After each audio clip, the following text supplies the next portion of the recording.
大家好，我是张大哥。我们的冷气系统我们的汽车冷气，我们都会发现说，在台湾的天气室温都在30度以上，永远觉得我的冷气都不够冷。没有错，大哥也觉得冷气不够冷。这个部分是大家最困扰的我坊间有人说要洗管路，我到底要不要洗？总要知道，肮脏的程度吧。我肮脏我才洗，不肮脏我干嘛浪费这个钱 ？OK， 我们来看一下这个玻璃管。这玻璃管呢，我们现在把高压冷媒放进来，高压冷媒放进来了，我们把它放到满。我们把它放到满。我们看到它那个高压冷媒一直冲进来了。OK， 好，大哥把低压关掉。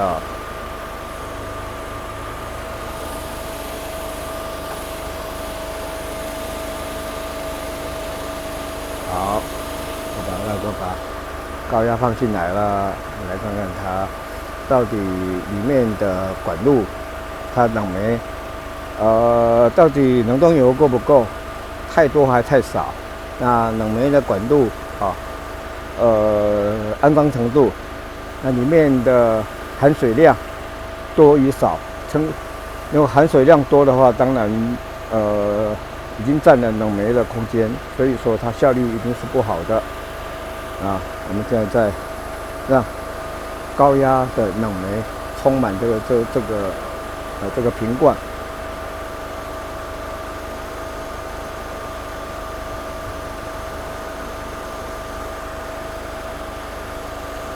好，大哥把高压把它关掉。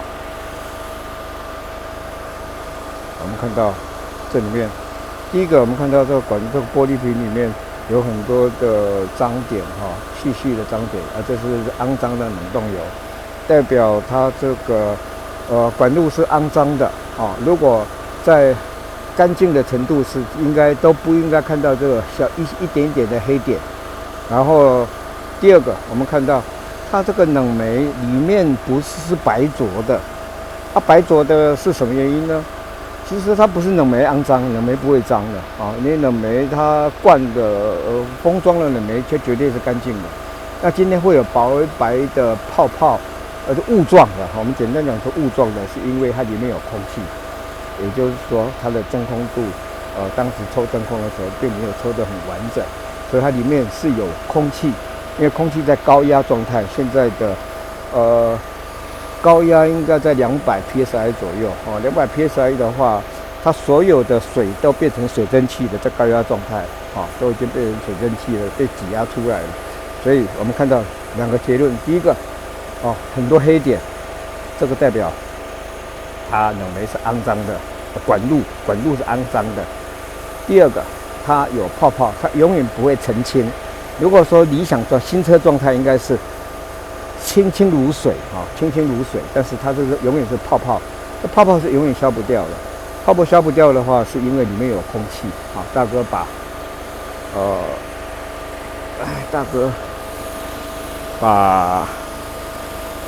这个冷媒把它放掉，从高压这边把它放掉。放掉了。好，低压关起来，高压打开。冷媒进来了。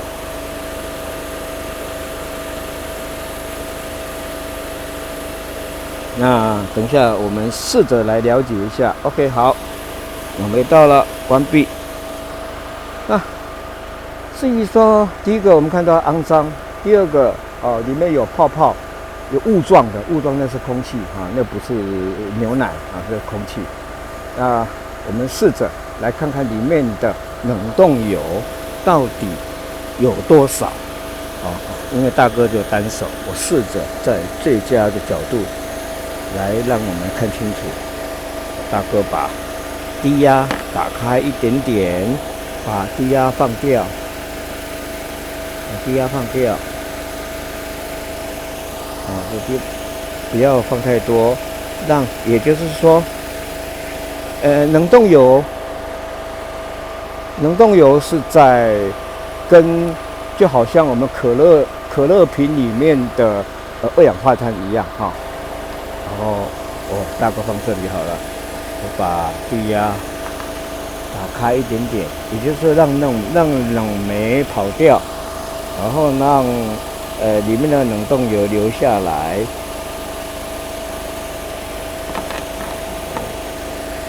我们希望冷冻油不要带随着冷媒直接跑回去管路里面，因为这大概现在大概就一只手哈，没关系，我们就从这里就看到它管路有多脏啊。